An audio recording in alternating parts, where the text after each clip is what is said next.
እንዲያጠነክርህ ከፈለክ ወደ አላህ ስትጓዝ ንያ ጽድት ያለ መሆን አለበት። ሁለተኛ ሐራም የሆኑ ግንኙነቶችህን አቋርጥ። ለአላህ ብሎ አንድን ነገር የተወሰው ደግሞ አላህ ስብሓንሁ ወተዓላ የተሻለ ነገር ይተካለታል። ሶስተኛ የተወሰነ የቁርአን ዊርድ አዘጋጅ። ዊርድ ማለት ምንም ቢሆን ያለማቋረጥ በየቀኑ የምትቀራው የተወሰነ የቁርአን መጠን ማለት ነው። ስትጀምር ብዙ ባታበዛው ጥሩ ነው። በቀን አንድ ገጽ በቂ ነው። ረሱል ዓለይሂ ሰላቱ ወሰላም ወደ አላህ ተወዳጁ ሥራ ማለት ትንሽም ብትሆን ዘውታሪ የሆነችው ነች ይላሉ ሰለዋቱ ረቢ ወሰላሙሁ ዓለይህ። አራተኛ ዘፈንና ፊልሞችን መተው። ጀነትን እንደምንፈልግ ተስማምተናል አይደል? አምስተኛ ሱና ሶላቶችና ጾሞችን መጀመር። በጀነት ቤት የሚያስገነቡትን 12ቱን ሱናዎች መስገድ ማለትም ከፈጅር በፊት 2 ረክዓ፣ ከዙሁር በፊት 4 ረክዓ፣ ከዙሁር በኋላ 2 ረክዓ፣ ከመግሪብ በኋላ 2 ረክዓ፣ ከዒሻእ በኋላም 2 ረክዓ፣ ዊትርም 1 ረክዓም ቢሆን እንዳንረሳ። ከዛም ሰኞና ሐሙስ እና ከየወሩ 3 ቀን መጾም።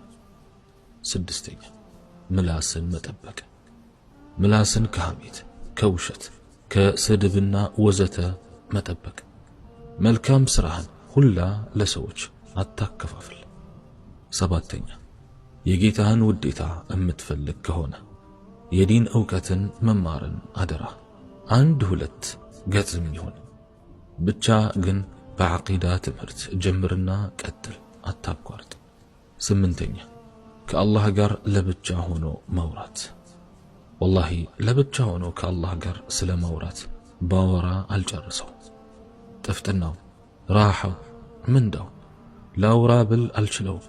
ቁርአንን ወይንም አንድ መጽሐፍ ያዝና ወይንም በአላህ አፈጣጠር ላይ አስተንትን። ለብቻ ሁንና አላህን ልክ እንደምታየው ሆነ አናግረው፣ አልቅስ፣ ለምን፣ ተማጸን። ለነፍስህ መጽዳት፣ ለኢማንህ መጠንከር ወደ አላህ የበለጠ ለመቅረብ ትልቅ ተጽዕኖ አለው። 9ኛ ሌሊቱን ሕያው አድርግ። አሳሳቢውን ጉዳይ እንዴት እንዳዘገየሁት አላውቅም። ለይል መስገድ ማለት እኮ የደጋግ ሰዎች መፈክር፣ የመልካም ሰዎች መገለጫ፣ የአላህ ባሮች ሚስጥር ነች። ጥፍጥናዋን ልገልጽልህ አልችልም። ራስህ እንድትቀምሰው ነው የምፈልገው። 10ኛ ሰደቃ ወይም ምጽዋት ስጥ። ሰደቃ በገንዘብ ብቻ የተገደበ ነገር አይደለም። የሙስሊም ወንድም ፊት ላይ ፈገግ ማለትህ ሰደቃ ነው። በመልካም ንግግር የሰዎችን ህሊና መጠገንህ ሰደቃ ነው። ከመንገድ ላይ ቆሻሻን ማስወገድህ ሰደቃ ነው። ረሱል ሰለዋቱ ረቢ ወሰላሙሁ ዓለይህ እንዳሉት መልካም ነገር ሁሉ ሰደቃ ነው። 11ኛ ዓይንህን ስበር።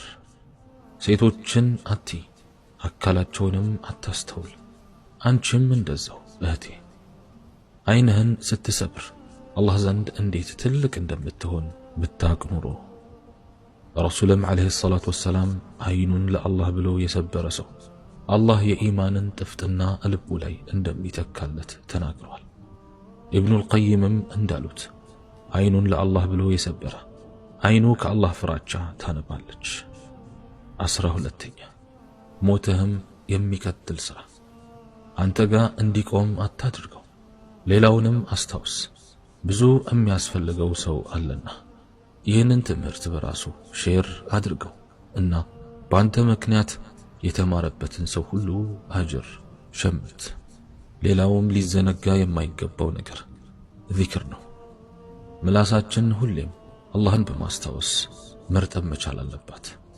ልባችንም እንዳይደርቅ አላህን ሁሌ እናስታውስ።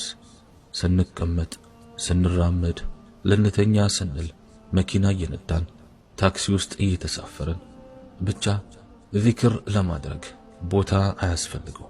የትም ብንሆን ዚክር ማድረግ እንችላለን። መቼም ሰው ነንና ፈራሽ እንደሆንን እናውቃለን። እንደ ሙስሊም ከሞት በኋላ ሕይወት እንዳለ እናምናለን። ስለሆነም